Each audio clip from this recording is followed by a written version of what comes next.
नमस्कार दोस्तों, स्वागत है आपका एबी धार्मिक टीवी चैनल में। आज मैं आपको माँ कात्यायनी दुर्गा की छठवीं शक्ति की पावन कथा के बारे में बताऊंगी। नवरात्रि के छठे दिन माँ कात्यायनी की पूजा की जाती है।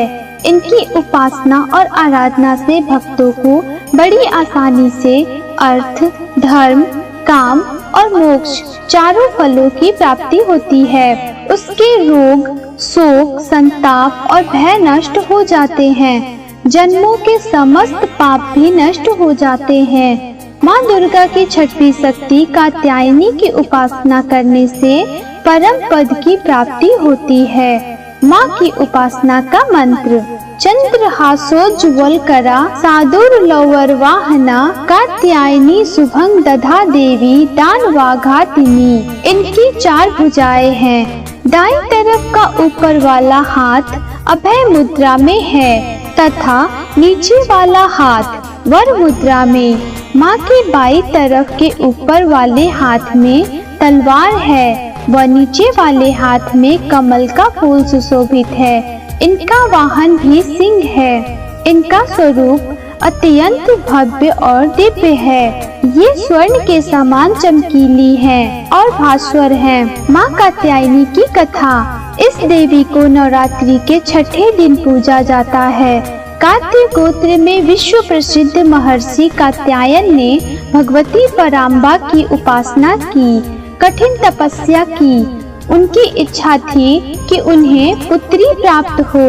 माँ भगवती ने उनके घर पुत्री के रूप में जन्म लिया, इसलिए यह देवी कात्यायनी कहलाई। इनका गुण शोध कार्य है, इसलिए इस वैज्ञानिक युग में कात्यायनी का महत्व सर्वाधिक हो जाता है। इनकी कृपा से ही सारे कार्य पूरे हो जाते हैं।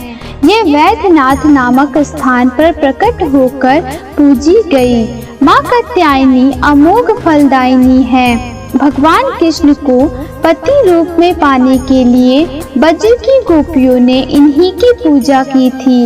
यह पूजा कालिंदी यमुना के तट पर की गई थी, इसलिए ब्रजमंडल की अधिष्ठात्री देवी के रूप में प्रतिष्ठित है। माँ कात्यायनी शत्रुहंता है, इसलिए इनकी पूजा करने से शत्रु पराजित होते हैं और जीवन सुखमय बनता है। जबकि माँ कात्यायनी की पूजा करने से कुंवारी कन्याओं का विवाह होता है। नवरात्रि के छठे दिन भक्त का मन आग्नेय चक्र पर केंद्रित होना चाहिए। अगर भक्त खुद को पूरी तरह से माँ कात्यायनी को समर्पित कर दे तो माँ कात्यायनी उसे अपना असीम आशीर्वाद प्रदान करती है। नवरात्रि के छठे दिन माँ कात्यायनी की पूजा की जाती है। माँ कात्यायनी बृहस्पति ग्रह की स्वामिनी मानी गई हैं। कात्यायनी देवी की पूजा करने से बृहस्पति ग्रह से संबंधित दोष समाप्त होते हैं। बोलो कात्यायनी माता की जय। आशा करती हूँ आपको ये जानकारी पसंद आई होगी। धन्यवाद।